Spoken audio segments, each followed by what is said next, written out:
This episode of the podcast is brought to you by patreon.com/lightscameranonsense. Visit patreon.com/lightscameranonsense to help support your favorite new movie podcast. Thanks, and enjoy the show.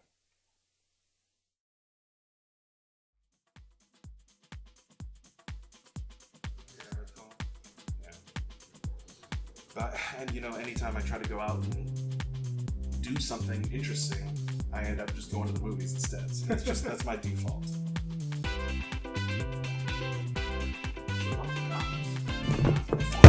Don't check out the book. Sorry. Jeez. I can't. Hold on. Hello, everyone, and welcome to Lights, Camera, Nonsense, where we give you all the latest movie news you may have missed. I'm Nick, the Golden Globe award-winning... No, that's a lie. I'm sorry. Simmons.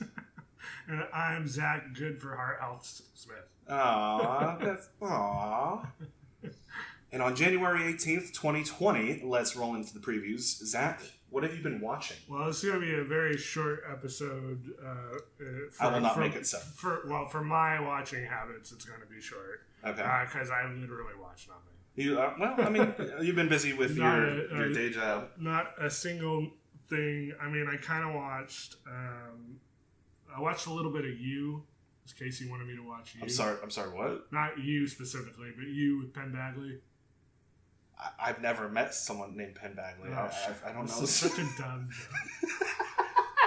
I was going to do the same joke, but I didn't watch the show. So, I mean, I want to try to get into it. I've heard good things. Then it's kind of he talks to the camera kind of similar to a Fleabag in a House of Cards type situation, but it's more... Yeah, he never, looks directly at the camera and says, "Oh, can you believe the predicament I've gotten myself in now?"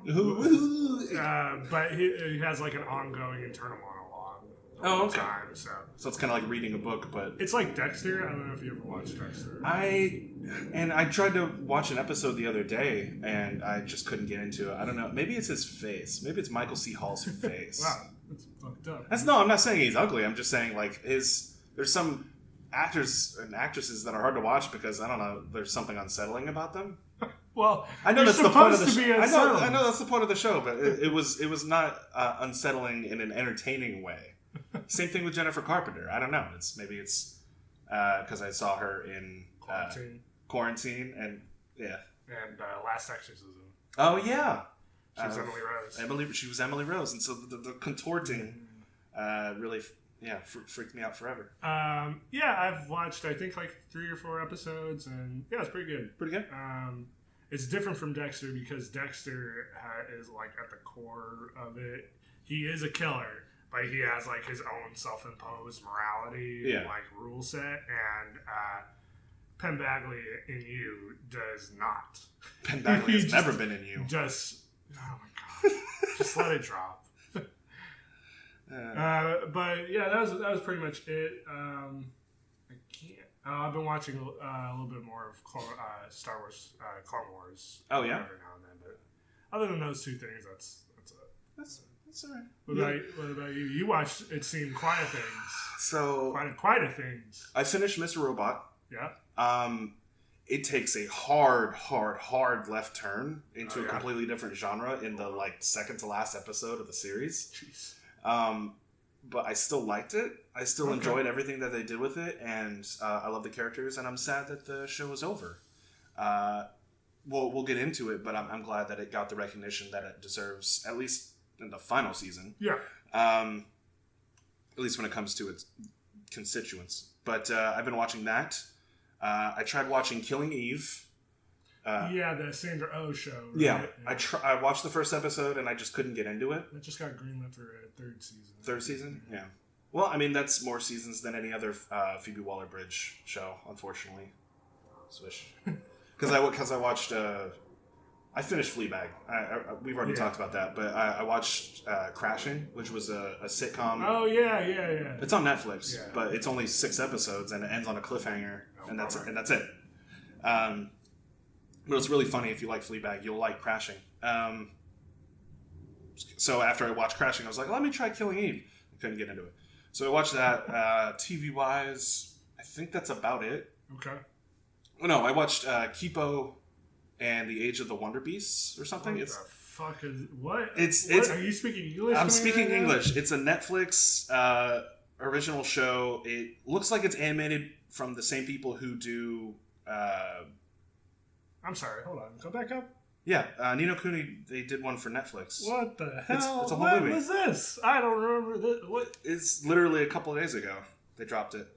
So Ni no Kuni, Scissor 7, and what was it? Kipo and the Age of Wonder Beasts. It looks like it's animated from the same people who did not Jordan Smith. Jordan Smith. Jada Pinkett Smith's son. Oh God, Jaden Smith.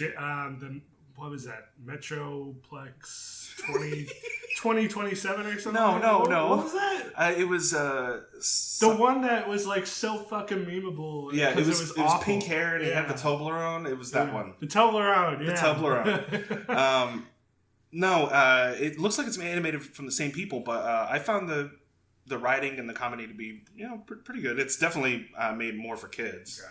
Gotcha. And it was even more demoralizing when I had my mom walk in and say, "Are you enjoying your little cartoons?" And so I turned it off.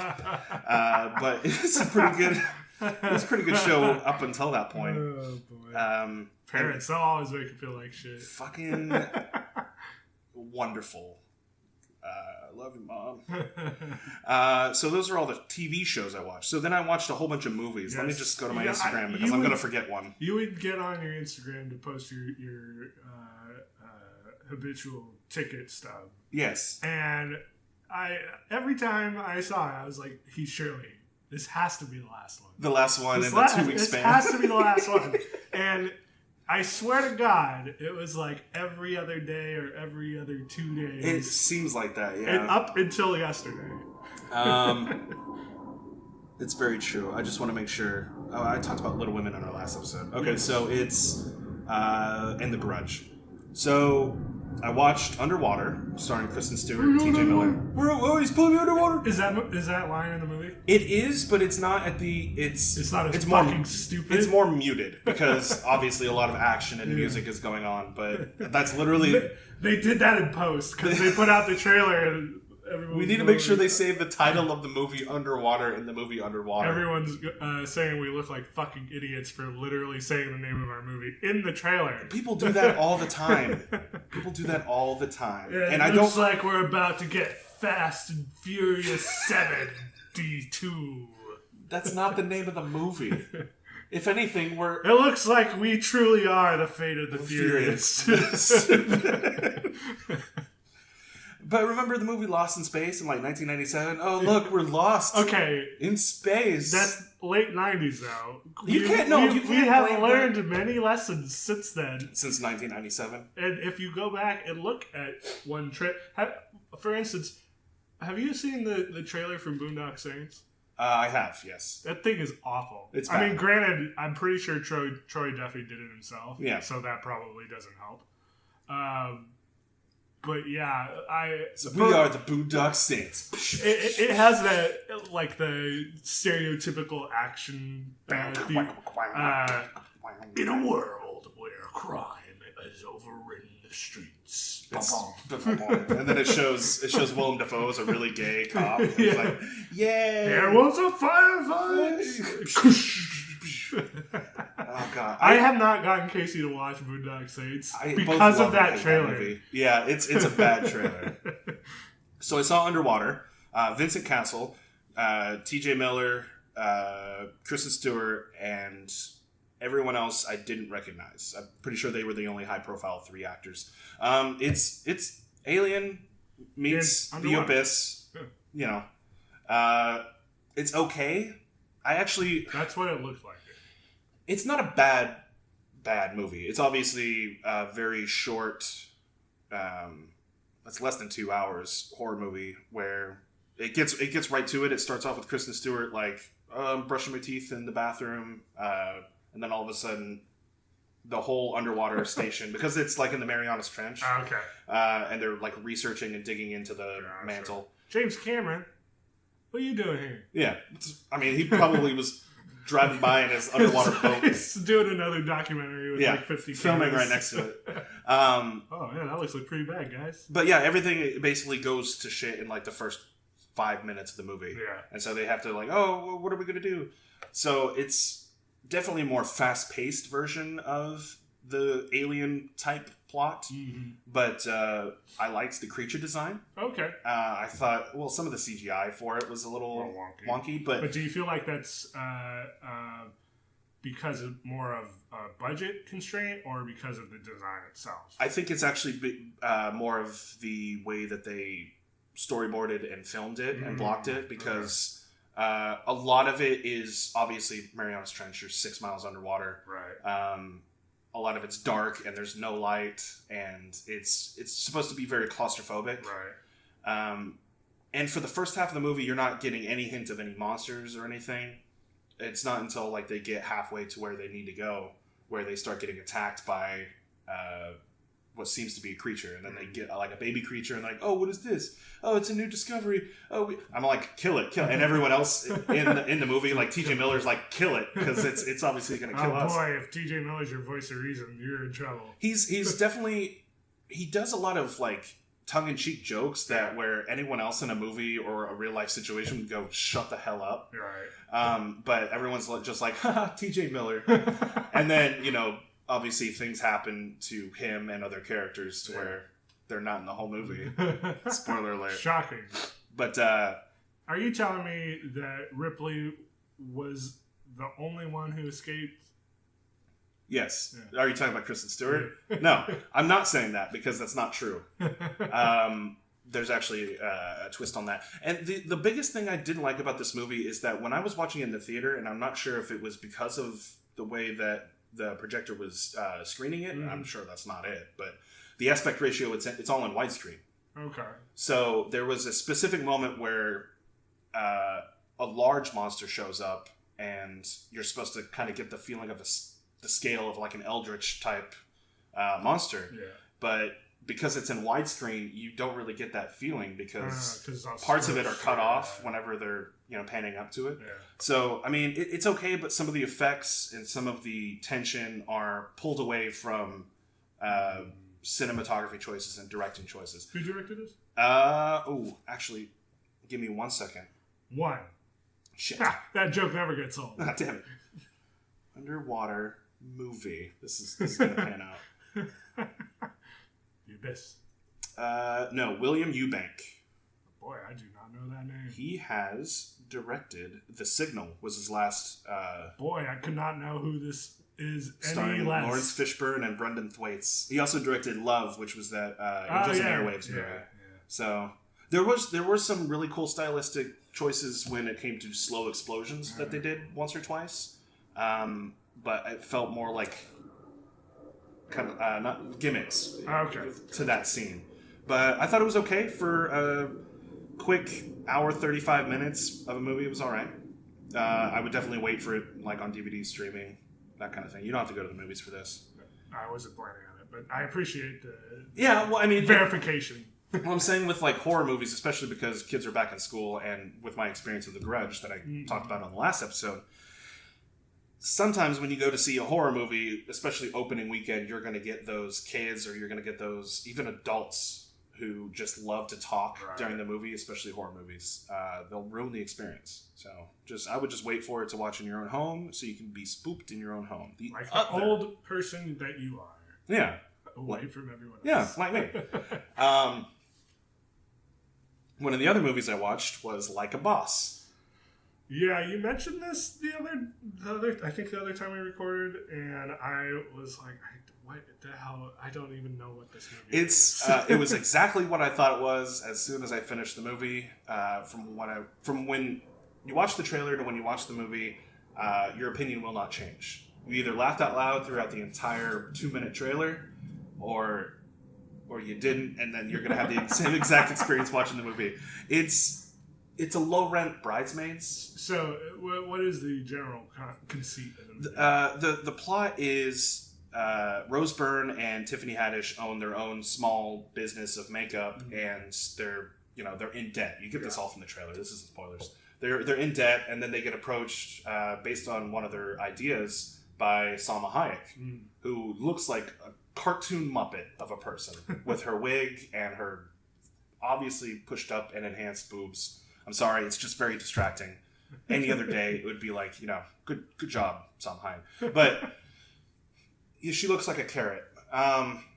Okay. And she she approaches them and is like, hey, I want to buy your company. And then she tries to take over the company. And Tiffany Haddish is the rebellious one. She won't take no shit from no man, especially Salma Hayek. But Rose Byrne is just like, I just want to be successful and run this company with my best friend, because they've been best friends since they were kids. And then hilarity ensues, and then tension, and it's a 90-minute movie. It was very quick. I chuckled once or twice. Fine. So the January drought is hitting you pretty hard. Well, you say that, but then I went and saw one last movie, and it's another water-related movie. Was this the one that you went to the wrong theater for? Yeah. If you want to follow me at Instagram. Is it Instagram.com/NickSundershine? I think it's that. Yeah. Thank you. But yeah, I bought the ticket for a theater that I used to live by. Yeah. And then I remember telling myself, hey, don't forget, go a little bit early because you need to drive further. It's like 20 minutes further. Yeah. And I end up getting off of work that day because it was during the work week, going home, and I'm like, I got plenty of time because it's at the theater 5 minutes away from me. So I drove to the one 5 minutes away from me, and they're like, yeah, we're not showing this. I was like, no wonder it didn't pull up. It's at the theater that I used to live by. So I ended up refunding that ticket. I was able to. Oh, nice. Yeah. Awesome. But here's the thing. Oh. I actually ended up profiting from this because I paid the Fathom event price for the early, not the early, but like... The special screening. The special screening for it. And then they ended up releasing it wider yesterday. And so I went to go see it for $5 instead of $15. Nice. So I got $10 back. Can't beat that. Well, I ended up spending it on popcorn and candy. Well, that's just the way of the world. That's how you do a movie. So what was the movie? The movie, let me get to the movie, I guess. Was Weathering with You. The new animated movie. Yes, from the same people who did Your Name and The Garden of Words. Directed by, I got it here, Makoto Shinkai, which I'm pretty sure I'm supposed to reverse it and put a san at the end of there. But it's directed by that person, and I went into it with really no expectations, just knowing I was going to see a beautifully animated film, right. And I did get that. But there was kind of in the back of my head, I'm like, I really hope this is as good as Your Name, and it didn't really live up to that expectation. It was still a good movie, but it didn't really live up. It didn't pull me as much as Your Name did, or The Garden of Words, to be honest. But I was honestly surprised by how many people were in the theater when I went to go see it. Well, when Your Name first hit, it was a pretty big thing. Yeah. I mean, especially after its Oscar win. That's right. It won, right? I know it was nominated. Let me look that up. Wow, the Wikipedia article for Your Name has a pie graph. Wow. And a bar graph. Holy shit. See, this is what I'm saying. People who like Your Name really like Your Name. Yeah, I don't even know what those numbers are, but yeah, I agree.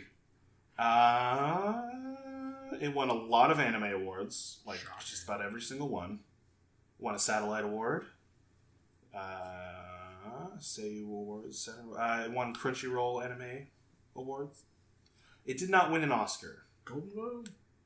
Golden Globe, no. I'm seeing no American awards. I feel like it was nominated for Los Angeles Film Critics Association Awards. Well, that's not what I'm thinking of. Well, it won, so. I could have sworn it was at an awards ceremony.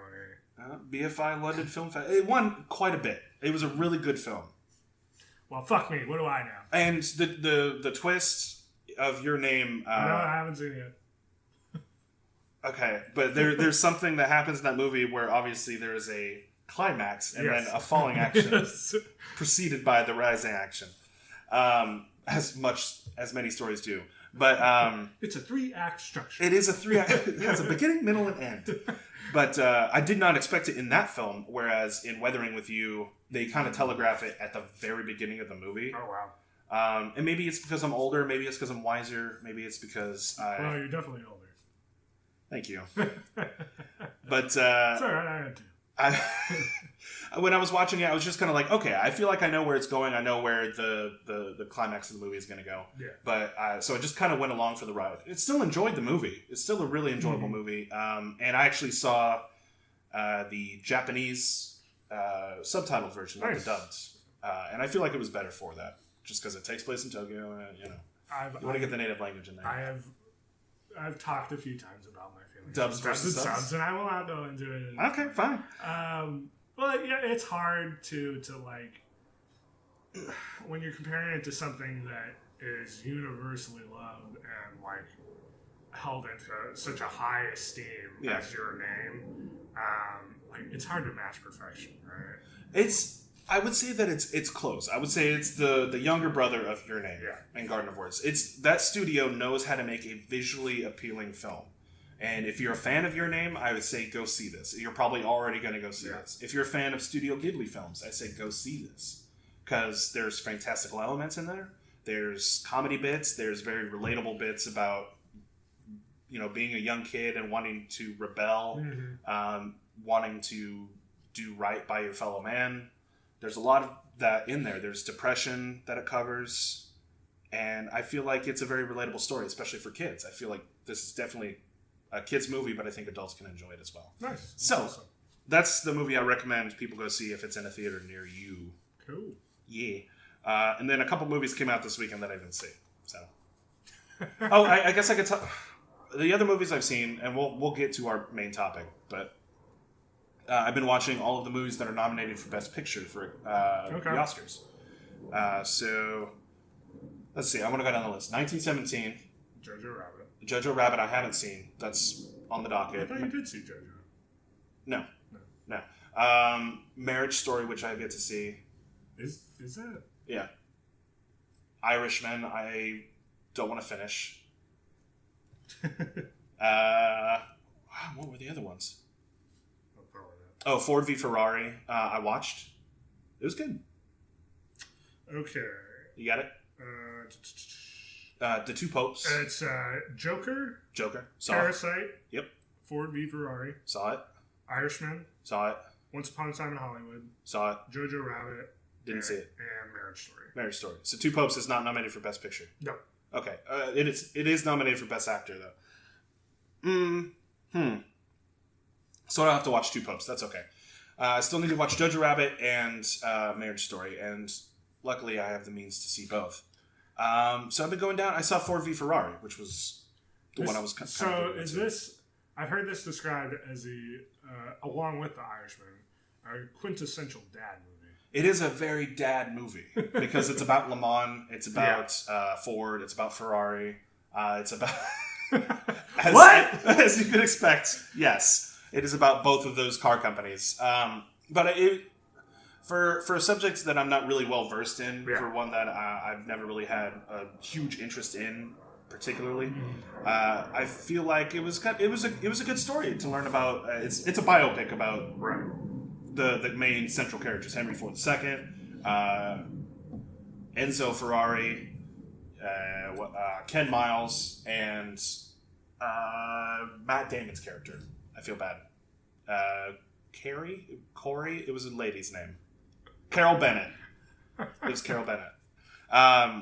Or Carrie Bennett. Fuck. I really fucked this up. I'm sorry, Matt Damon. And the person you're based off of.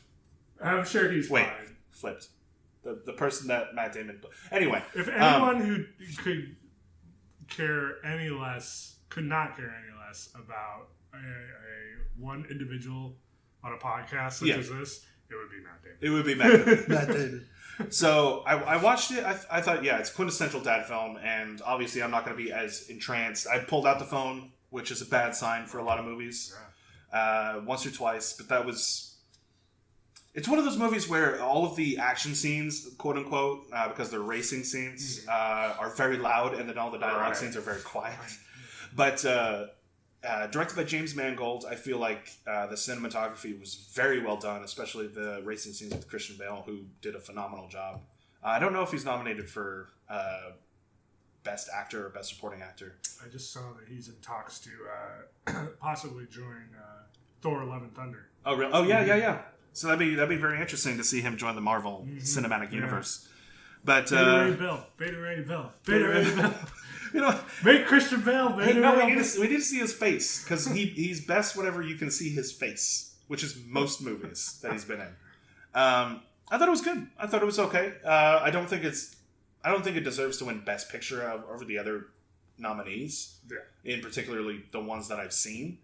But yeah, it was okay. So I just need to see Jojo Rabbit, which I know I'll love, and Marriage Story, which I know I'll be depressed about. So. It is a depressing movie. It's very good, though. Yeah. Well, I was in a depressing mood last night, and I should have seen it, but yeah, whatever. So I've been a little busy, but that's what I've got going on. Nice. Yeah. Cool.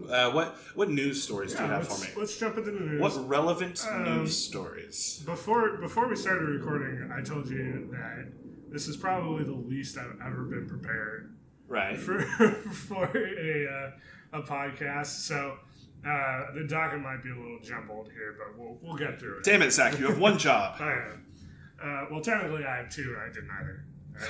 I didn't watch. You have two jobs. I didn't watch anything, and I have half-assed the docket. Damn it, Zach! So this will be interesting. Starting out, Knives Out. It has a sequel in development. Oh, nice. With possibly Daniel Craig returning. Now, when you say sequel, you mean a murder mystery type sequel? All they're saying is sequel. And this is what got me, too, because if it's one thing... No, like, if it's Daniel Craig and a different murder mystery. And I feel like I still have kind of an issue with that, too, because Daniel Craig is not the main character of Knives Out. Yeah. It's not the point. Like, he is an ancillary character that is feeding off the main... But I feel like that's always been the point with, like, Poirot stories, is that he's not really... He's the main character, but, like, the story doesn't center around him. It's him trying to solve the mystery, but... But your fault, like, maybe it's more of the way the movie is structured. Right. Because you, as a viewer, are more privy to the mystery than he is at the time. So he's kind of playing catch-up with you. Mm-hmm. Whereas generally with a murder mystery, you're kind of trying to follow along, or maybe you're a little behind, you know?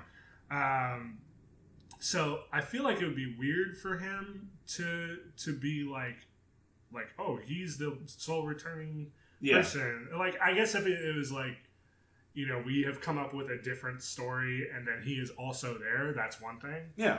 Kind of I forgot his character's name, but a Daniel Craig universe or like series.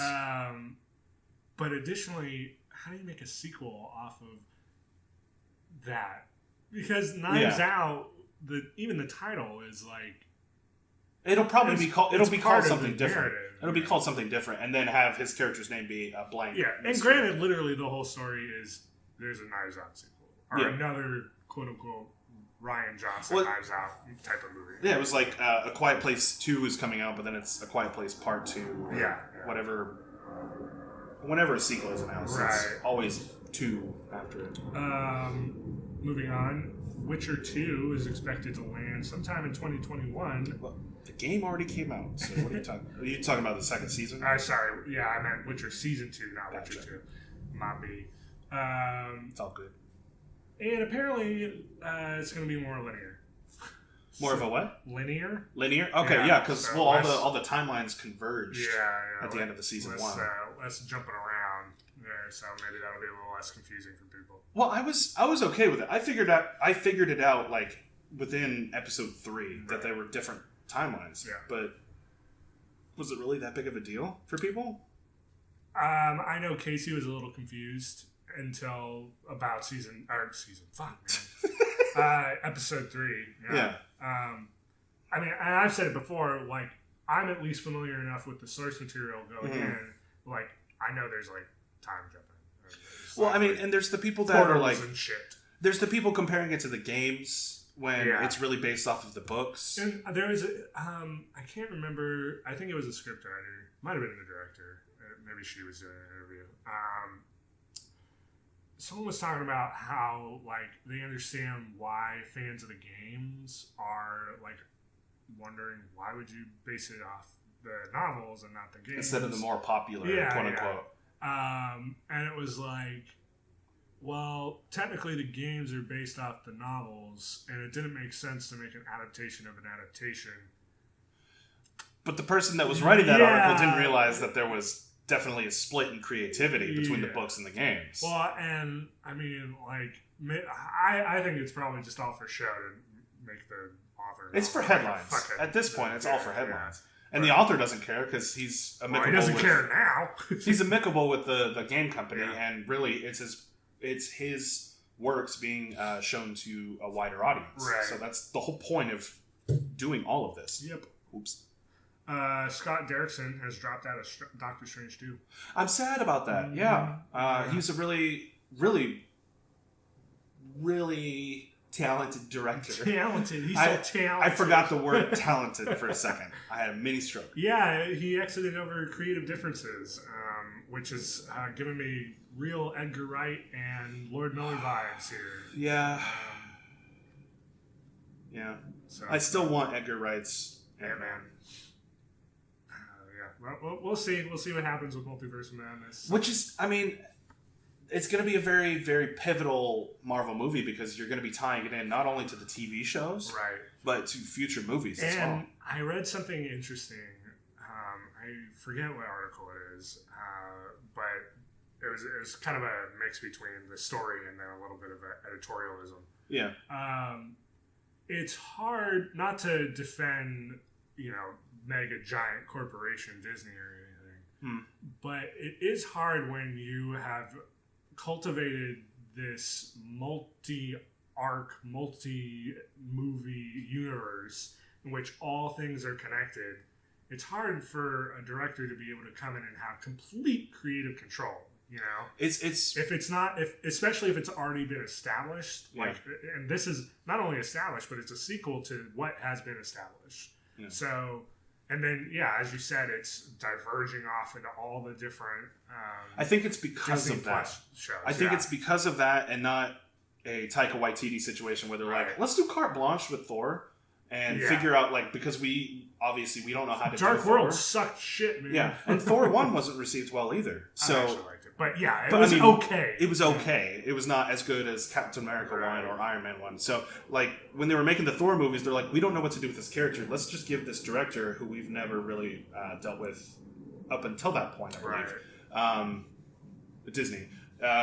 Let's just give him carte blanche and then see what he does. And then it's one of the more popular Marvel movies. So, because this is tied into a lot of different properties for Marvel and Disney, they're like, well, we need to make sure we know what we're doing. We need to plan this movie because it's a what is it? Fork in the road. It's a like a spoke. Not a spoke because that would imply it's the center and everything comes back. It's something.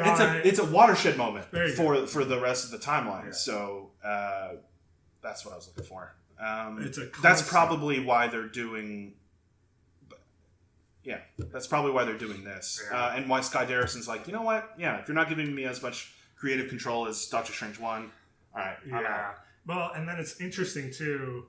I don't know if you saw over the weekend, or over the middle of the week, Taika Waititi was responding to those rumors that apparently he's been approached about doing a Star Wars movie. Yeah. And he just posted a picture of Fleetwood Mac's Rumors, the cover of the album. Really? On Twitter. Yeah, I mean, I love this fucking guy. I love that guy.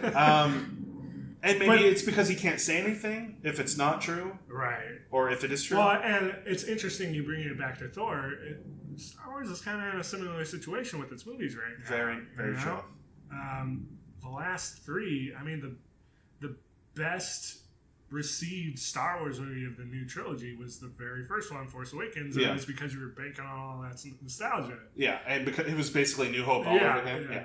Yeah. He did direct an episode of The Mandalorian and was a character in The Mandalorian. The IG unit, yes. Yes. So, I mean, he does have experience and ties with Kathleen Kennedy. and that whole group over at Disney. Right. So it'd be interesting to see. The CEO Bob Iger, actually, it was reported that he took a pay. He didn't take a pay cut, but he earned less money last year. And my hearts go out to the CEO of Disney in this trying time. If there's anyone I felt less bad about losing pocket change, it would be Bob Iger. I think he's okay with that though, because honestly, he knows that all of his franchises that he doesn't personally oversee, but that he's CEO of Disney. He's like, I know this is going to make millions. Yeah. So, billions. I mean, Nick, how much do you like AI? Not the movie. Haley Joel Osment. No, Revelation. I stopped you. I stopped you. No. I hate that movie. Fucking hate that movie. How much do you like artificial intelligence? I barely have any regular intelligence, but from what I can go off of... Do you fear it? Herefore there, where art thou, oh brother? I fear it, yeah. You fear AI, yes? Sure. How do you feel about AI controlling your movies? And what you watch? No thanks, please. What you get to watch. I feel like I know where this story is going. Warner Brothers has partnered with Synalytic, which I think is analytic, but just with the Syna at the start. Synalytic. To use data and artificial intelligence to decide what movies to greenlight. I don't like this. Yeah. Although I actually think it's better. What's funny is I don't like this, but I feel like this is actually going to approve. Do you think so? Better movies. Do you want to know a company that also uses this data and what movies it approved for them? Lionsgate. No. Yeah, no. Because that would make a lot of sense. Hold on, let me... Warner Brothers? Disney? No. Amazon. No, hold on. Have you seen an Amazon Studios film? I have. I saw Bridget Runs a Marathon or whatever it was. It was fine. Yeah. See? See? Okay. What a title. Brittany Runs a Marathon. Or whatever her Brittany, name is. yeah, that was it. Not Bridget. Okay, there it is. This is on IGN. Warner Brothers isn't the first studio to seal a deal with Synalytic to utilize AI in their greenlight process. STX, which released such 2019 bombs as Playmobil and Ugly Dolls. And Gemini Man, right? I don't know. STX. They signed up for Synalytic in September, so clearly it's working. They're a Chinese company, I believe. They also do foreign language films, I think. Gemini Man was just 10 cents. Ah, well. Oh my god. What? Oh, holy shit. What? No. What? Did you know who did the screenplay for Gemini Man? J.J. Abrams. Nope. Lawrence Kasdan. Nope. Taika Waititi. Get away from Star Wars. Well, kind of. Maybe right. think canceled Star Wars films. Oh, yeah. Benioff and Weiss? David Benioff. Does not surprise me. That explains a lot. You know what's funny? I actually read a book that he wrote that he based off of his father's life in Russia. Yeah. And it was actually really good. But, so maybe it's like whenever it's personal and he tries.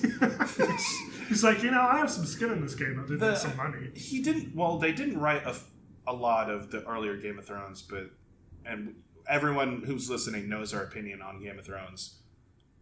90% we like, but then, of course the last whole season was just garbage. But I feel like when they try. I can't tell what studio did Gemini Man. Ang Lee directed it. Yeah. I watched clips of it last week.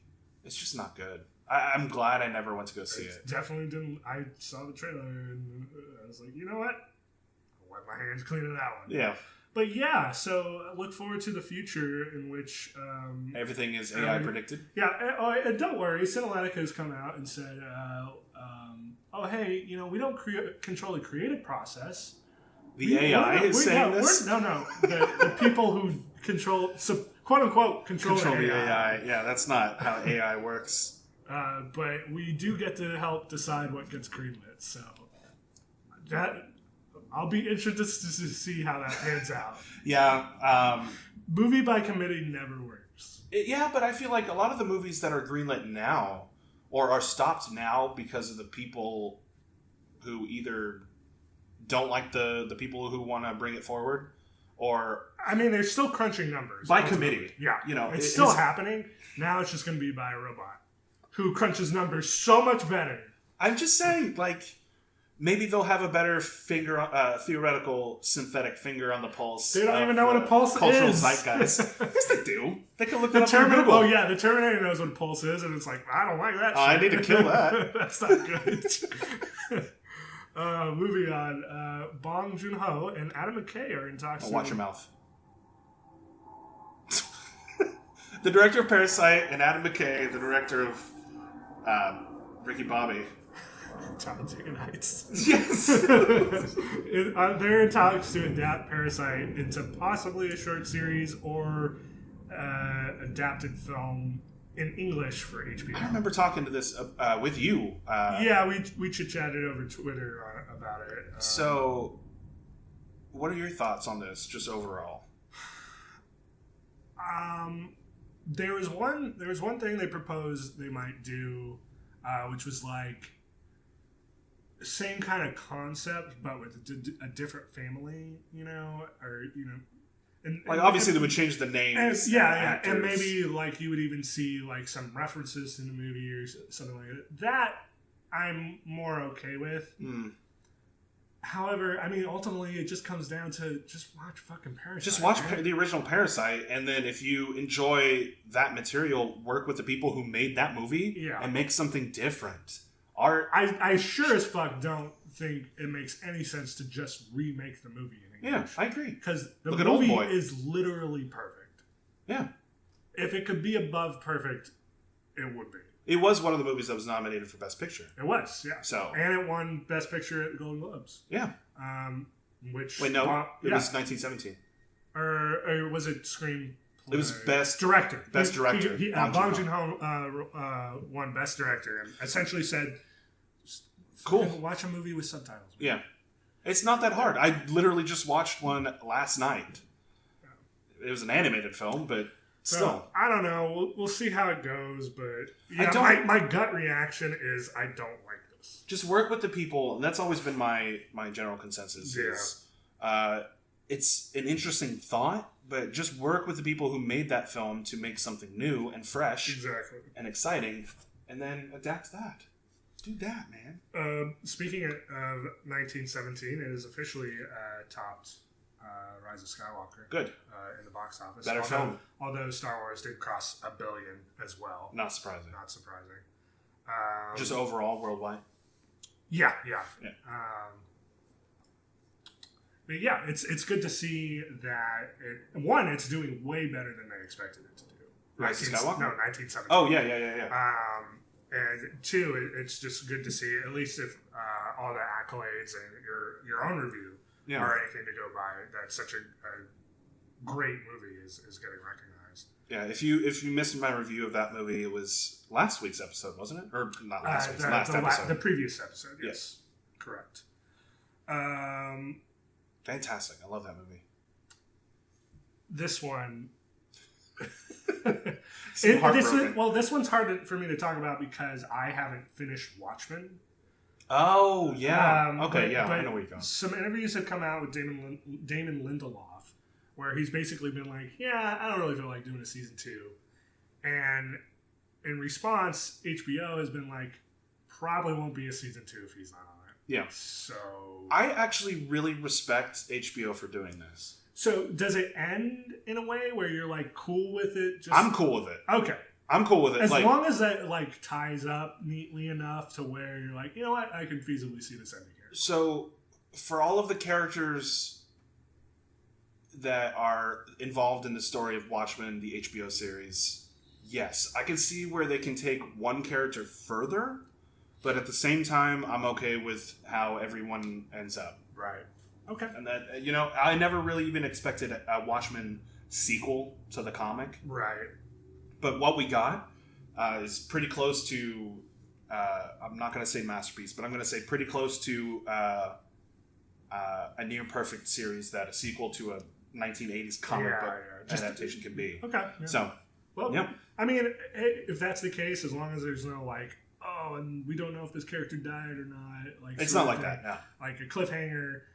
Then I think I'm on the same boat as you. Is like good for Damon Lindelof. Yeah, from walking away. Yeah, for having restraint and just being like, you know what, considering where that guy's been with Lost and everything else, just being like, you know what, I did the thing I wanted to do, and I'm good. And then go with your gut.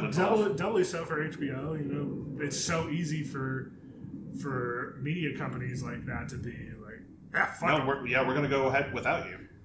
Look at Disney. Maybe because the. No, I was going to go the opposite way with that. Never mind. Yeah.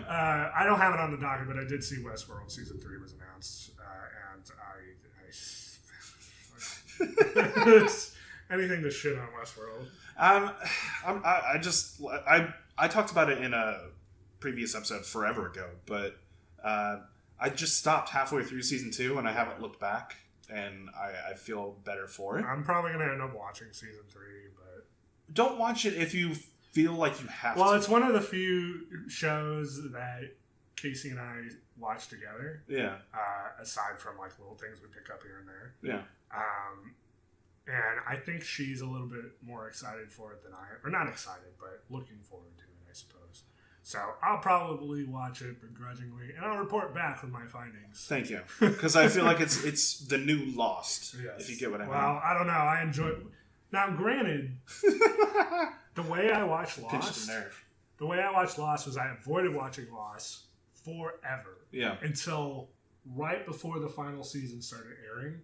And then I just fucking binged it all. Yeah. I went from season 1 all the way through, I think the last season was 7, so season 6. There's 7 seasons of Lost? 7 or 8, yeah. Oh, damn. And then I watched the last season as it aired. So for me, I was less annoyed with the ending as some because you knew it was ending. Yeah. That's the thing. And, you don't know when Westworld's and like when you're able to consume a narrative like that, just back to back to back to back to back. Yeah. It's a little better than having to wait or like, oh, I want to know the answer to this, and then you don't get the answer to that for like 6 more episodes. You know? Yeah. That's the thing. I'm the same way. In that I don't like watching shows now where if it's not an anthology show, American Horror Story, Fargo, anything like that, or I know that it's going to last X amount of seasons. Right. Like when season 1 of Game of Thrones started, we didn't know how many seasons they were going to do. D&D knew, but we didn't. Yeah. But like starting a show that you don't know the end to, like Westworld. Yeah. I can't.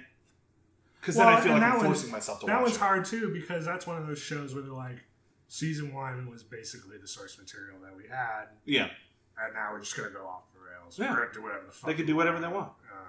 So I feel like they were doing that halfway through season 2. I don't know what the fuck they were doing in season 2, man. Anyway, but you're going to watch season 3. Yeah, I probably will. I'm not even going to front.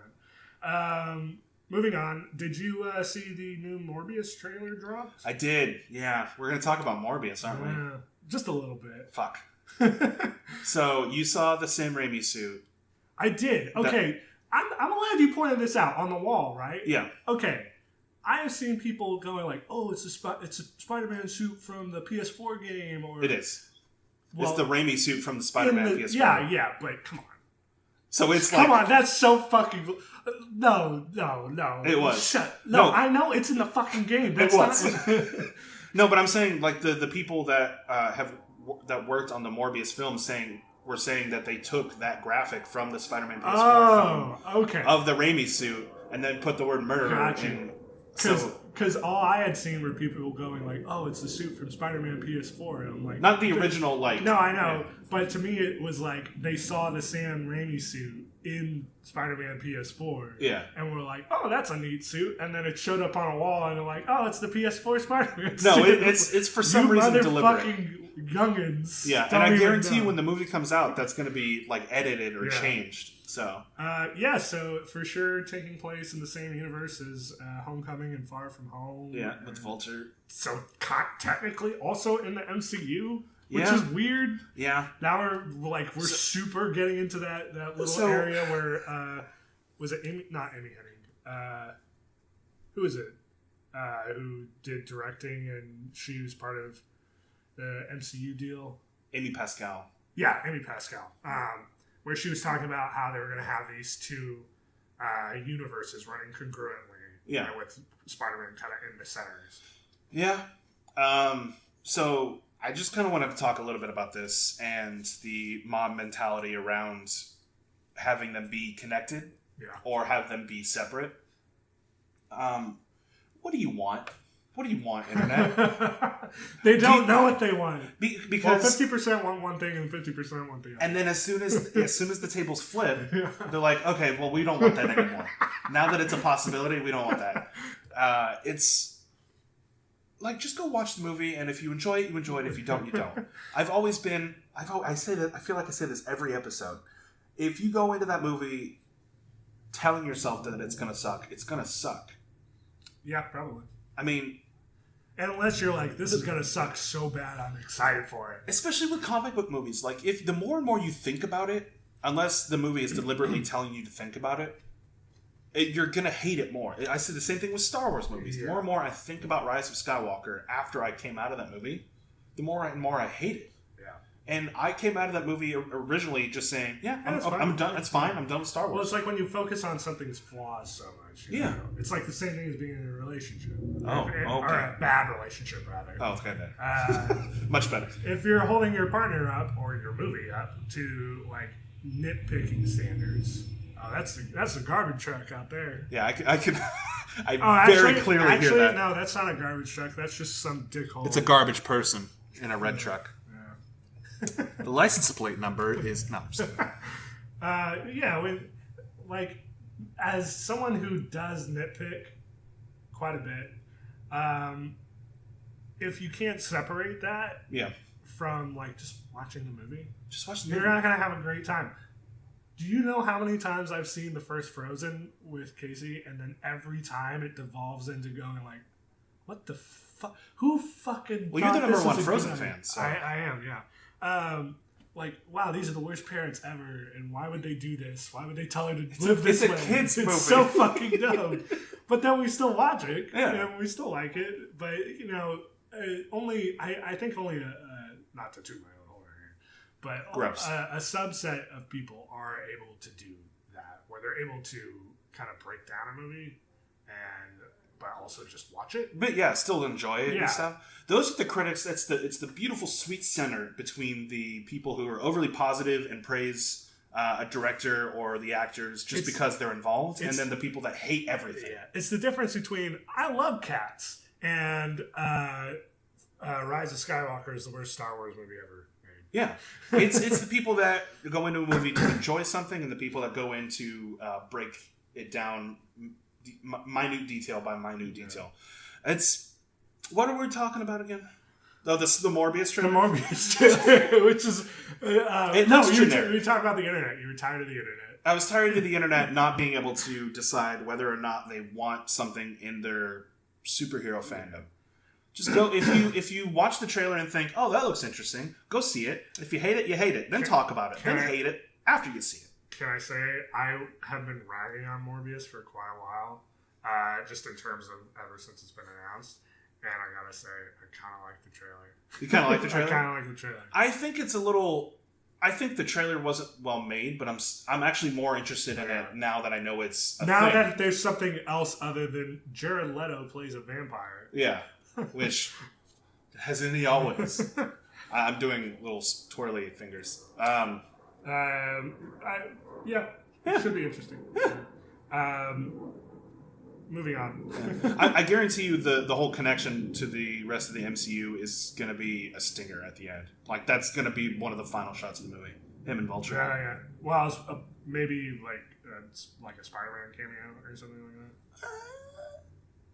Setting it up for some sort of a Sinister. They're going back to Sinister Six. Well, I know that it's gonna be Vulture, Venom, Morbius, Madam Web. I know that they're because the Madam Web movie is announced, isn't it? Yeah. I know the Spider-Man thing they were working towards Venom 2 for. Yes. So we'll have to wait and see. It's gonna be an interesting year. For sure. NBC Universal's Peacock streaming service. Yeah. Did you look up some of the stuff they're going to have? I've seen, they're going to have The Office. Cheers. Yeah. Cheers, I saw that they're doing a MacGruber show, which a lot of people are excited for. Dude. Okay, so MacGruber is one of the greatest films to come out in the last decade. And if you haven't watched MacGruber, this is me, Nick Simmons, telling you to go watch MacGruber. It's a dumb movie. But it's a dumb movie. It's an SNL sketch stretched out to an hour and a half. And that sounds awful, but it's actually kind of funny. It's more... So it's more... I'm trying to think of it. It's more Wayne's World than it is Coneheads. Yes. Absolutely. Yeah. There you go. Great. It's not... It's Pat. It's Wayne's World and Wayne's World 2.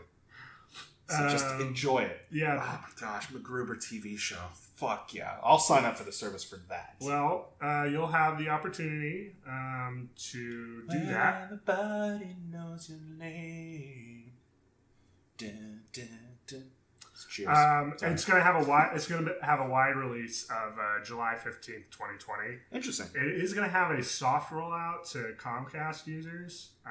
Fucking Comcast in users. April, but that makes sense because NBC. I'm pretty sure NBC is an affiliate. Yes.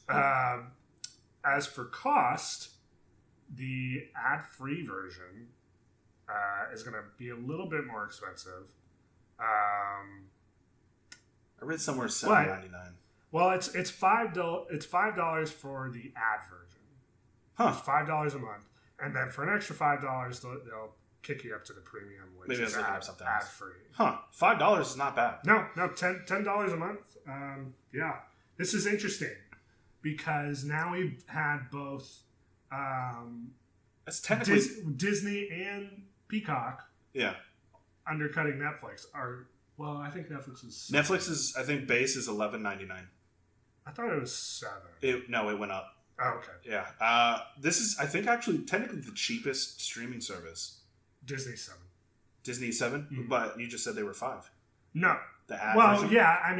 Technically. If you want ads, who wants ads? I paid for Hulu with ads. That's the worst version of both worlds. It's when I can get up to go pee. All right. Pause the show. No, I need to find the remote and then I need to hit the pause button in a direct manner. But then, you look at HBO Max, which is $15, and that is starting to be quite high. In stark contrast to everything else. I mean, you need to really enjoy the shows. I think the only thing that's higher is Hulu with live TV. Hulu TV, yeah. So we'll have to see how that all pans out. But yeah, some interesting stuff. I think they've said before that they're also doing like a Battlestar Galactica thing on there. Oh yeah, another reboot. A reboot, yeah. I'm not gonna watch it unless Edward James Olmos is in it. Yeah. Do you know who that is? Yes, I know who Edward James Olmos is. Okay, you had like a all right, whoever that is. And then we're gonna end on kind of a dour note a little bit for nostalgia's sake, anyway. I hate you. Disney is dropping the Fox brand in all of its naming conventions. So is that a downer? Well, it's, I guess, in terms of like if you're used to seeing the opening of 20th Century Fox, it's no longer going to say 20th Century Fox. Yeah. It's going to be 20th Century Studios, and then they're renaming Fox Searchlight to Searchlight Pictures. Searchlight Pictures. So, in terms of like what we grew up on watching the logo for 20th Century Fox and all that. Now they do still with the Fox deal that Disney got. They did buy the fanfare, so figured that would come with it. So that will still probably be there, but as a whole, they'll just change. It'll probably be a similar opening, but with a different look to it. It's the same way that it used to be. They used to have a different logo. It used to be 20th Century Fox, like either Pictures or Productions, and then they changed it to the other version of it. So yeah. Times are changing. They are changing. Good old Bobby D used to say. Yep. So he's still alive, isn't he? He is still alive. Okay, whoops. Man, that guy's old. He has lived through every generation. That's okay though. I think it's sad for people who grew up and feel nostalgic towards that, but I feel like it's better to separate themselves from the Fox brand as it is now. I mean, it definitely makes sense. Yeah. Yeah, for sure. So let's kind of get into our main topic. We are an hour in, so let's just kind of run through it. Okay, yeah, we were going to discuss the Golden Globe winners. Golden Globe winners. That is right. I had it pulled up and now it closed. That's just great. Fucking light of my life. Aw. Oh, no. Oh, it sounded like you were going to go one way, and then you went the other way. Come on. I'm so confused. All right, so let's go down them, because let's go down on these. I will go down on these. So I'm just going to go through the order that, they're going on the actual GoldenGlobes.com website. So Best Motion Picture Drama, the nominees were Marriage Story. You're going to see a lot of similarities between the Golden Globes and the Oscars. We'll talk about the Oscars next episode. The Irishman, Marriage Story, Joker, The Two Popes, which, interesting, and 1917. So 3 of these are Netflix movies. Yep, which is an interesting change because it wasn't that long ago where the Academy was hassling Netflix about theater showings, and Netflix found a way around that. Yeah, by basically doing limited screenings of them. So, there's always a way. There's always a way. Netflix finds a way. I'm going to do this every category. Best Motion Picture, Musical, or Comedy. Once Upon a Time in Hollywood. What? Every year, there's always one movie in that category that makes no sense. Can't wait for that TV show that they're doing. Which, it won, by the way. Yeah. Best Motion Picture, Musical, or Comedy. Dolomite Is My Name, Jojo Rabbit, Knives Out, and Rocketman. So Knives Out was the other one, where it's not... It has comedic moments in it. Yeah. It's... Okay, whatever. Well, quite frankly, the category of musical and comedy has always been a shit show. Because it's never once been... unless it's Les Mis or some shit, and I don't even think that won. Oh, I thought it was very hilarious. If it's... Yeah, exactly. Oh, I love death. Revolution. Plus, there's an actual musical in there. It never makes any sense because they're for sure not going to nominate a straight up comedy. Yeah, because how dare they? Yeah. Why can't they just be 2 different categories? There's got to be enough musicals every year because they don't care about either one. Yeah, that's basically what that category is. I would always feel bad if I became a really successful director. It's for the movies that we liked, but they weren't serious. They weren't dramatic all the way through. Yeah. But I guarantee you there were jokes in The Two Popes and Marriage Story. Best performance by an actress in a motion picture drama. We got Renee Zellweger in Judy, which I heard good things about. It's a Judy Garland. Oh yeah, Judy Garland. Yeah. Cynthia Erivo for Harriet in Harriet. Scarlett Johansson in Marriage Story, playing herself, I guess. Who cares? Scarlett Johansson. Saoirse Ronan in Little Women, and Charlize Theron in Bombshell, which good for her. Renee Zellweger won for Judy. Did you say the winners for the other characters? I said Once Upon a Time in Hollywood won. Oh yeah, I did say that. And 1917 won Best Motion Picture Drama. Thank you for holding me accountable. So here's your account, sir. Oh, thank you. It's overdrawn. Oh fuck. With everyone. And we've instituted a $35 as per usual. Thank you, Bank of America. Best performance by an actor in a motion picture drama. So we have Joaquin Phoenix in Joker, who won. Jonathan Pryce in The Two Popes. This is the category I got confused with the Oscars. And Christian Bale in Ford v Ferrari, who I think did phenomenal. Antonio Banderas in Pain and Glory, which I have heard nothing about. Not until this very moment did I hear anything about Pain and Glory. Can you look up Pain and Glory for me, what that movie is? I've heard of Pain and Gain, which I'm assuming is a very different movie. And then the last nominee is Adam Driver in Marriage Story, and Joaquin Phoenix won.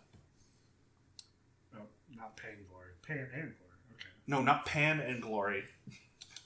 Just panning over. Boy, we're kind of looking like douchebags. You know why we haven't heard anything about it? Why?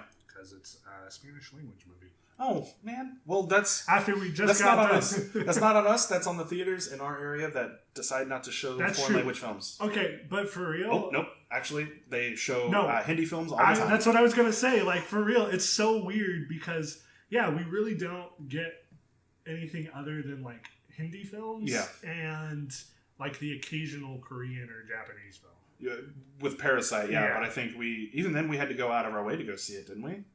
We saw it at it was 2 weeks after. It was 2 weeks after the initial first round of special screenings. But it's like we're in Texas, man. Why is it so hard to see a Spanish movie? I'm sorry, I'm laughing. I set a reminder earlier today to buy an air canister for my PC because it's getting kind of dusty and had cat hair all over it. But I kind of fumbled when I said it, and it said, "Okay, I will remind you." And I'm like, I have no idea what it's going to say. So it says, "This is a reminder. Buy an ant fair." It kind of sounds like buy an ant fair. Buy an airfare is, I guess, what it picked up. But air canister. I remember. I got to get that on my way home. I want to know what an ant fair is. It's a fair for ants. Much like the library for ants. Yes. School for ants. Sorry, no library. School for ants. How do we expect the kids to read if they can't fit into the school? Fit inside the building. Best performance by an actress in a motion picture, musical, or comedy. So Awkwafina in The Farewell. I still need to see The Farewell. I heard really, really good things about that. It's been great. Been getting a great response. I almost thought that this was Mila Kunis for a second. The other nominees, Ana de Armas for Knives Out. She kind of looks like Mila Kunis. Yeah, a little bit. Like a cursory glance. A little bit, yeah. I'm sorry. Kate Blanchett in Where'd You Go, Bernadette, which was in theaters for 2 weeks and then disappeared. Yeah, it did. And then Beanie Feldstein in Booksmart. I didn't know that was a name. And Emma Thompson in Late Night, which was the Woody Allen movie, I believe. Oh, yeah, I don't remember that at all. Yep. Best performance by an actor in a motion picture, musical, or comedy. Oh, I'm sorry. The winner was Awkwafina for the actress. So it's interesting when you're going down these because there is quite a bit of overlap with the Oscar nominations, but there's also like some that are oddly missing. Like, what do you mean? Awkwafina, I don't believe is nominated for an Oscar. Yeah, I feel like it was. I want to say, obviously, the committees between the Golden Globes and the Oscars are different. And then you mentioned Saoirse Ronan earlier. I don't think Little Women got nominated at all. At all for the Oscars? Yeah. Well, we can go down that on our next episode. No, that's not true. It got nominated for Best Picture, but not Best Director. For Oscars this year? Yeah. It didn't get nominated for Best Picture, did it?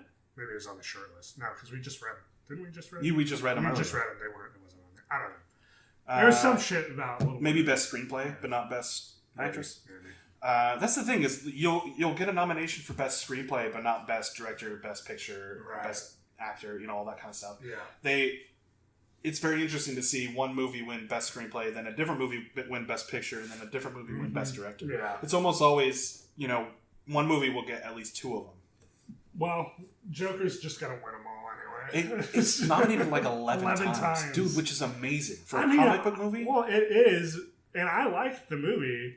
I don't know if I necessarily agree it would get a nomination over The Lighthouse, which is not nominated at all. We will talk about that next episode because I wanted to talk about this now, but we have time because the Oscars are on the 9th, which I may or may not do a watch along with, and that'll be interesting. But it's on a Sunday, so fucking 3 hours on a Sunday. We'll have to wait and see. Best performance by an actor in a motion picture, musical, or comedy. So actor instead of actress. Taron Egerton, Rocket Man. Roman Griffin Davis for Jojo Rabbit, the little boy. Yeah. Leonardo DiCaprio. Okay, you put your the fingers up. He's a tiny boy. He is tiny. Eddie Murphy in Dolomite Is My Name. Good for you. And Daniel Craig in Knives Out. Weird nomination for him, but sure. And Taron Egerton won for Rocket Man, which I still have yet to see. Yeah, I haven't either. Did Adam Sandler get nominated for a Globe? For a Golden Globe? We'll have to wait and see because I think that's drama. Okay. Uncut Gems. Yeah. But he did get snubbed for the Oscars. I did see that. Which we will talk about next episode. Zach, come on. Golden Globes, not Oscars. Best performance by an actress in a supporting role in any motion picture. So Laura Dern, Marriage Story, Kathy Bates, Richard Jewell, she did amazing. Annette Bening, The Report, Jennifer Lopez in Hustlers, good for fucking her, and Margot Robbie in Bombshell. I thought you were about to say Margot Robbie for Birds of Prey. Birds of Prey. This is not out yet, you silly. Laura Dern won in Marriage Story. You finished Marriage Story, didn't you? I did, yeah. It was good. It's good. Laura Dern is chewing up the scenery. She's a lot of fun, and man, she has made a comeback of. She's been in fucking everything, man. I think it started with what was the one with? It was the John Green book, Fault in Our Stars. Fault in Our Stars. I think that's where it started, and then she kept doing like kind of indie movies here and there, and then she got into Last Jedi, and it fucking Last Jedi blew her up.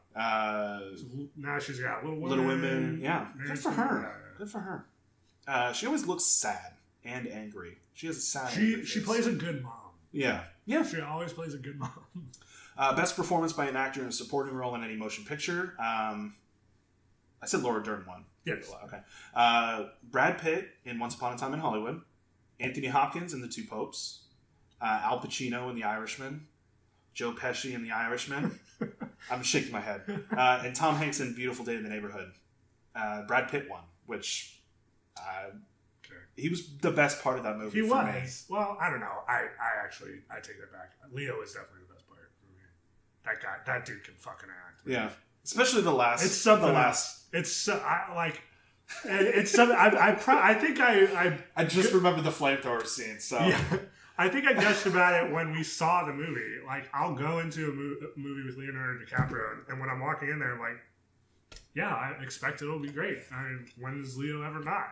And then I come out, I'm like, fuck, how is he so great? Yeah. Like, because he puts all of himself into it. He has to have made a deal with the devil, and now he's just saving randoms in the middle of the ocean. Yeah.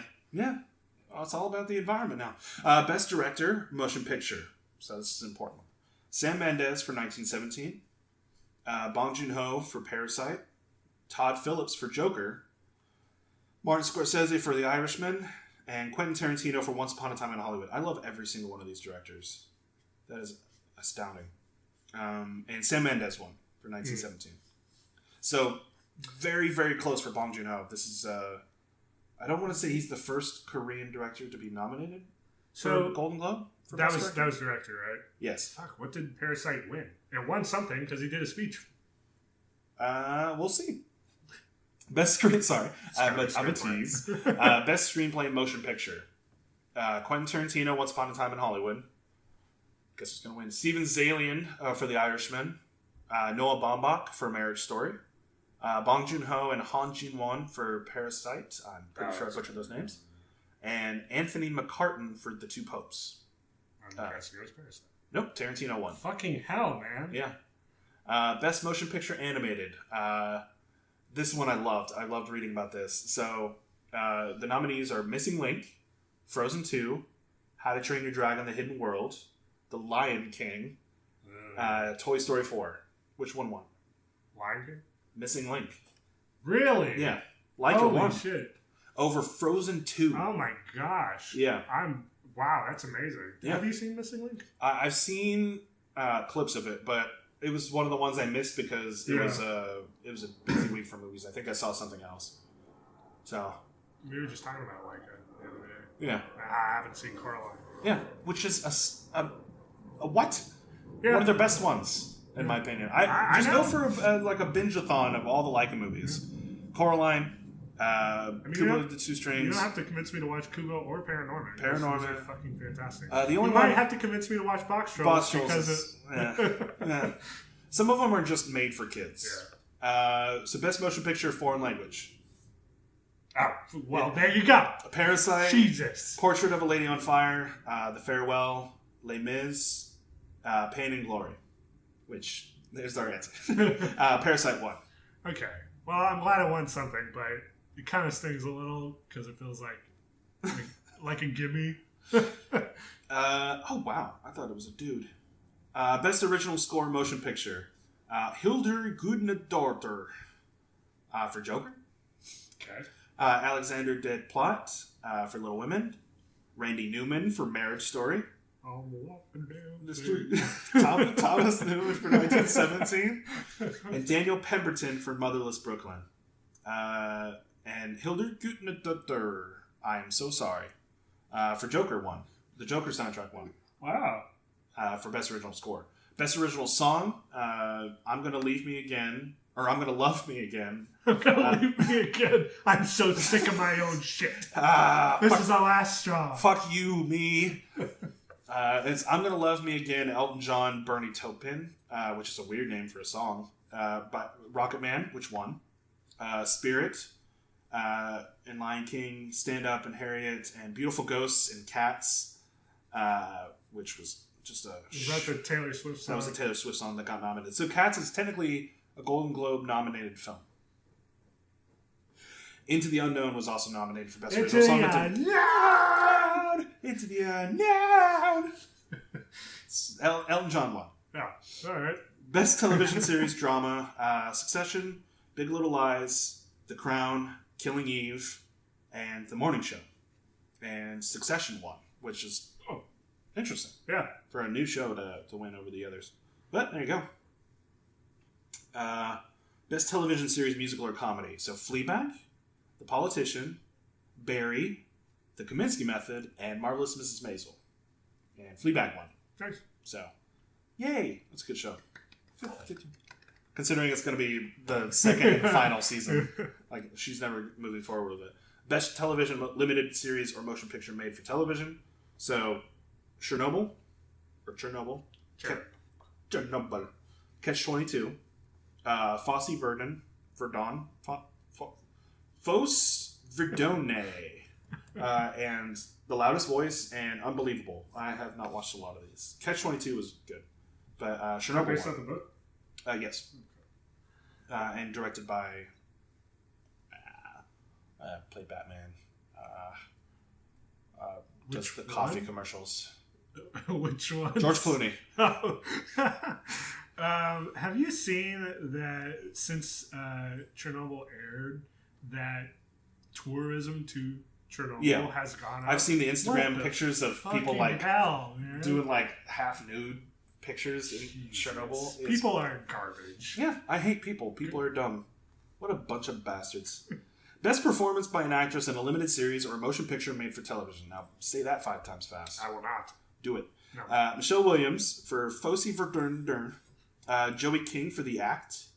Helen Mirren for Catherine the Great. Always the great. Merritt Wever for Unbelievable. And Caitlin Dever for Unbelievable. It's unbelievable. It's absolutely unbelievable how many times it got nominated. Michelle Williams won for Fosse Verdun. I'm sure that's the real name. Yes. I got it. Nailed it every time. Best performance by an actor in a limited series. Or a motion picture made for television. Russell Crowe in The Loudest Voice, who won. Christopher Abbott in Catch-22. Main character. Pretty good. Sacha Baron Cohen in The Spy, which I heard was good. I didn't even know he was doing something. Oh, yeah. He plays a spy. What? He plays a spy in The Spy.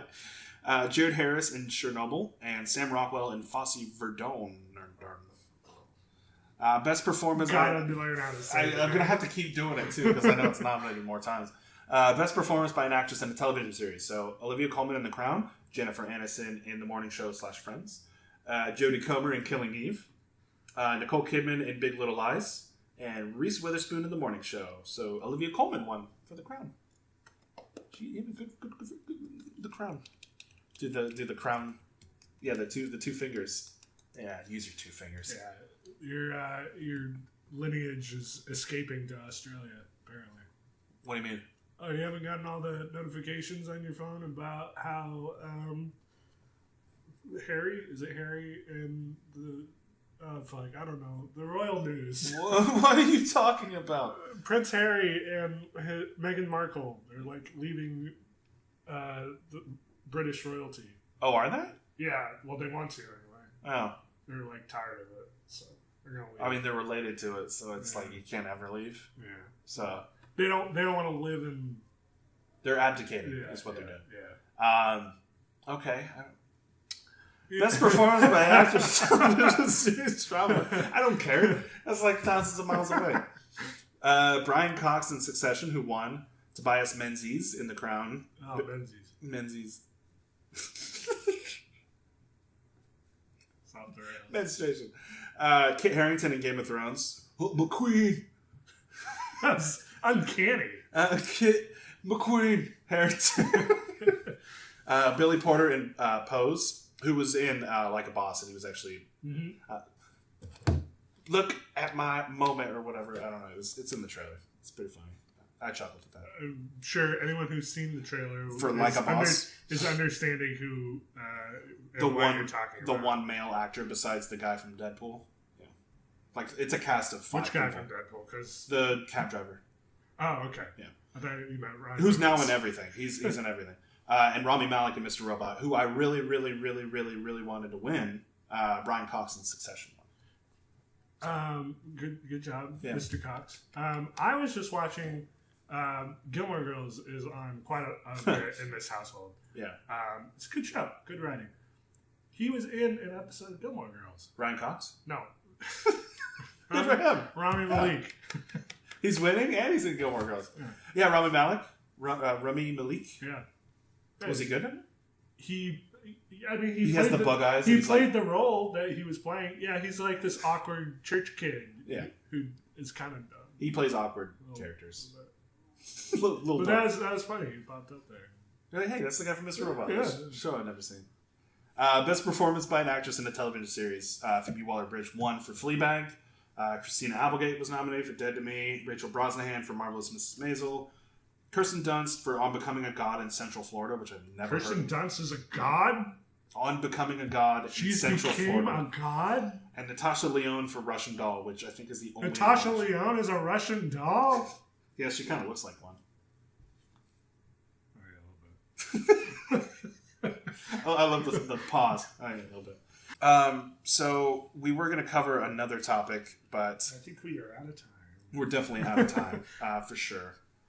But, yeah. Did you have... Well, okay, so what we were going to do was we were going to talk about the movies that we were looking forward to. The next year. Do you have one in particular that you're really looking forward to? Just one? Off the top of my head?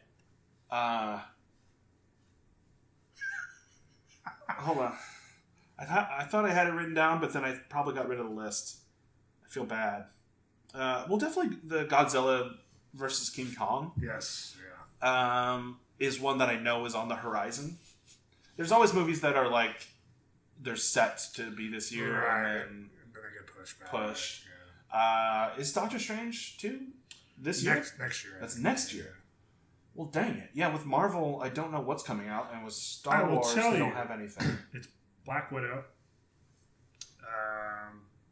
It's definitely another movie. Is it Venom 2? I know that's not Marvel, but... Actually, it just looks like it's Black Widow. Oh, yeah, Venom 2 is coming out. That's Sony, though. This one? Yeah, that's pretty much it. Yeah. But then you have like the Marvel stuff on Disney Plus, so that's coming out. So, No Time to Die, I'm still interested in. Mm-hmm. I'm not as die hard for it because I know that he is kind of... I'm not going to say he's going to phone it in because it's his last James Bond movie, but there's that. There's Tenet, which is a new Christopher Nolan film. So that was going to be the one I was going to talk about. I'm in for that. Quiet Place 2, the Ghostbusters sequel, which looks very interesting. Afterlife, Ghostbusters Afterlife. I already said Quiet Place 2. Bill and Ted 3. Free Guy. You got Artemis Fowl movie coming out. Yeah, I was looking at that. Okay, so this movie was supposed to come out a decade ago. Yeah, a long time ago. And I was a huge fan of the books when I was growing up. Yeah. And actually, a close friend of ours is a huge fan of the books too. But I feel like it may be too late. It is kind of odd that they're still doing it. Yeah. It is really not. I forgot who was even attached to this. Directed by Kenneth Branagh, who is... Okay. I like Kenneth Branagh. I think he does really well with a big budget. Yeah. He does really well with directing. And as long as his dialogue is like a little Shakespearean, hey, he knows what to do. It's got Josh Gad, Judi Dench, Laura McConnell, Nanzo Anansi. You've got a mixture of well-known actors and newcomers, so it'll be interesting. Yeah. But I'm very apprehensive towards that because I don't know if they're going to do a series of unfortunate events where they mix in a whole bunch of the books, or if they're going to do a single movie for a single book, and then, Wonder Woman 2, which you still need to see Wonder Woman 1. I do. Antlers would probably be the other one. Oh, yeah. What's the horror movie? Crazy, there's so many. Last Night in Soho, which is an Edgar Wright film, so I'm already sold. Yeah. We'll go see that together. Conjuring 3. Have you seen the trailers for, I think it's Saint Maud? Yeah. I have not, no. It was good. It's an A24 film. You should look Well, then I'll definitely look it up. You should look up the trailer. I should. What's it called? It's kind of a Saint Maud, M-A-U-D. It's kind of a mix between, like, Misery and The Lobster. Maybe not Insidious, like some kind of possession thing or something like that. Well, it's A24, so I know that I'm in for definitely a more independent looking, but high quality film for the most part. So I mean, it's just a small group of movies that we were kind of looking forward to. We kind of quickly went down the list, but we'll kind of go more in depth with those movies as they come out and in future episodes. But this has been Lights, Camera, Nonsense, keeping you updated despite our best efforts. Make sure to tune in every 2 weeks for all the latest news, reviews, and how do you do's. How do you do? Oh, go. The thing you do. The thing you do. Tom Hanks? Yes. Oh, okay. Thanks for tuning in. How can people reach us? They can email us if they want to be the first to email us. Don't minimize this. lightscameranonsense@gmail.com. So if people had questions for the show, like if they just totally disagree with us, they don't even have to have questions for movies. They can just ask us questions too. Like, how are you so dumb? Or why are you a buttface? Why are you even doing a podcast if you don't know anything about movies? Well, listen here, all right? Can I trip you, but then pick you back up? Because I'm not that mean, but I also kind of want to bring you a little bit down. How often did you listen to Chumbawamba? Yes. Please? Because I can answer that. Oh, God. I want to know the answer, so please, somebody email us at lightscameranonsense@gmail.com. And thanks for tuning in again, and we will see you next episode. Yes, yeah. Hopefully, I should be recovered. Okay, good. Watch some things. Well, jeez, I'm having surgery, so I'll have plenty of time to do it while I recover. Yes. Thank you for surgery. Woo! Bye. More.